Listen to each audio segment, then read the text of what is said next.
կառավարության նիստում սկսեցին առևտուր անել։ Պապիկյան ասեց 20 միլիոնը դարձնենք 24 միլիոն։ Այն մեկը դարձնենք 4 ամիս ծառայությունը 20 միլիոն։ Զինապարտության տարիքը 27 տարեկանից Հայկ Սարգսյանն առաջարկում էր 37 տարեկան, Պաշտպանության նախարարությունն առաջարկեց 32 տարեկան։ Մեր երկրի սահմանադրությունն ասում է Հայաստանի Հանրապետության բոլոր քաղաքացիները պարտավոր են պարտքը կատարել հայրենիքի նկատմամբ։ Այնտեղ բացառություն, հիվանդություն եւ այլն։ Երկրորդ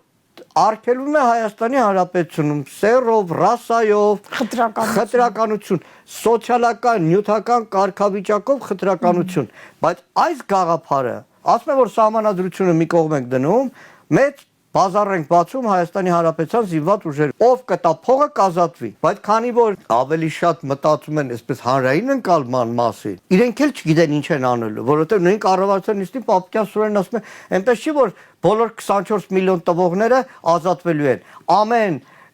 տարվա զորակոչից առաջ կառավարությունը հրապարակելու է թիվ, թե քանի հոգի կարող է ազատվել, պայմանական հուլիսին